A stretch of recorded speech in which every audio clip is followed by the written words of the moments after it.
Hi friends, welcome to சீரியலரங்கம் சேனலுக்கு உங்கள் எல்லாரையும் அன்போடு வரவேற்கிறேன். Happy Sunday. இன்றைக்கி சண்டே எல்லோரும் லஞ்ச் சாப்பிட்டுட்டு ஃப்ரீயாக இருக்கீங்களா? அப்போ வாங்க, அழகே அழகு சீரியலுக்கான ப்ரமோ வந்து விட்டுட்டாங்க இல்லையா? அதில் என்ன இருக்குது, எப்படி தெரியா இருக்குன்னு பார்த்துடுவோமா? நாளுக்கு நாள் ப்ரமோவும் சரி, இந்த சீரியலில் வர எபிசோட்ஸும் சரி, வேறு லெவலாக இருக்குது.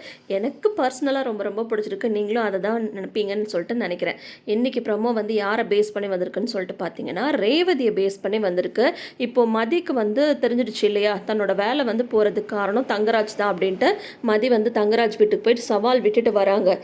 என்ன உலகமே நீங்கள் தான் நினச்சிட்டு இருக்கீங்களா? உங்களை மாதிரி ஒரு கேவலமான ஆளை நான் வந்து பார்த்ததே இல்லை. உங்கள் கண்ணு முன்னாடியே பர்மனெண்ட்டான ஒரு வேலைக்கு நான் வந்து சேர்ந்து காட்டுறேன் அப்படின்ற மாதிரி சவால் விட்டுட்டு போகிறாங்கல்ல. அதுக்கப்புறம் தங்கராஜ் வந்து யோசிக்கிறாங்க, இந்த விஷயத்த இப்போ தானே நம்ம வீட்டில் வந்து பேசிகிட்டு இருந்தோம், அதுக்குள்ளார எப்படி மதிக்கு வந்து நியூஸ் போச்சு? அப்போது சோர்ஸ் யாராக இருக்கும்? ரேவதி தான். ரேவதி வந்து கூப்பிட்றாங்க.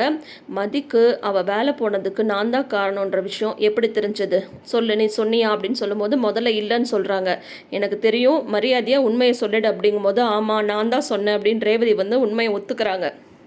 உடனே பார்த்தா ரேவதியை போட்டு அடிச்சிடுறாரு தங்கராஜ். ரேவதியோட கன்னத்தில் அந்த 5 விரலும் அப்படியே வந்து பதிஞ்சிருக்கு.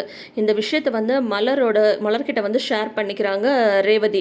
ஏன்னா அவங்க 3 பேர் இருக்கிற மாதிரி வாட்ஸ்அப் குரூப் இருக்கு இல்லையா, அதில் வந்து ஷேர் பண்ணுறாங்க. உடனே மலர் வந்து பாக்யராஜ்கிட்ட சொல்ல, பாக்யராஜ் வந்து கிளம்பி கோவமாக இங்கே வராரு. எங்கே என் தங்கச்சி, எவ்வளோ தைரியம் தான் என் தங்கச்சி வந்து நீங்கள் அடிச்சிருப்பீங்க, ரேவதி வா அப்படின்னு சொல்லிட்டு பார்க்குறாங்க. பார்த்தா கன்னத்தில் வந்து அப்படியே 5 விரலும் பதிஞ்சிருக்கு. இதுக்கு மேலே ஒரு நிமிஷம் கூட இந்த வீட்டில் வந்து இருக்கக்கூடாது. யாரை கேட்டு என் தங்கச்சி வந்து அடிச்சிங்க, என்ன உங்களுக்கு கேட்குறதுக்கு ஆளில் நினச்சிட்ருக்கீங்களா அப்படின்ட்டு ரேவதியை கூட்டிகிட்டு வீட்டுக்கு வந்துடுறாங்க. இது என்னடா இத்தனை நாள் வந்து மாப்பிள்ள நல்ல பேர் சம்பாரிச்சு வச்சுருந்தோமே, இப்படி ஆகிப்போச்சு அப்படின்ட்டு பின்னாடியே வண்டி எடுத்து வராங்க. வந்தால் ராகவனும் லக்ஷ்மியும் வந்து இருந்தாலும் நீங்கள் ரேவதி வந்து அடிச்சிருக்கக்கூடாது மாப்பிள்ள அப்படின்னு சொல்கிறாங்க. இல்லத்தை ஏதோ கோவத்தில் வந்து செஞ்சுட்டேன், என்னை மன்னிச்சிடுங்க அப்படின்னு சொல்லிட்டு நான் ரேவதியை வந்து வீட்டுக்கு கூட்டிகிட்டு போக தான் வந்திருக்கேன் அப்படின்னதும் ரேவதி வந்து கூப்பிட்றாங்க.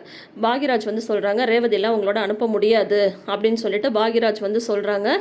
அதோட வந்து பார்த்தா ரேவதியுமே அமைதியாகவே இருக்காங்க. ரேவதி நான் சொல்கிறேன்ல நீ உள்ளே போ அப்படின்னு பாக்யராஜ் சொன்னதுமே ரேவதியுமே பதில் எதுவும் பேசாமல் உள்ளே வந்து போயிடுறாங்க. தங்கராஜுக்கு பயங்கர அவமானமாக போயிடுது.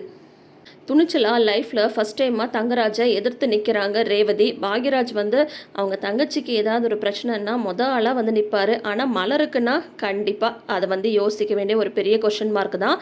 மலருக்காகவும் நிற்கணும் பாக்யராஜ் அப்படின்றது எத்தனை பேரோட எதிர்பார்ப்புன்றதை மறக்காமல் கமெண்ட் செஷனில் வந்து சொல்லுங்கள்.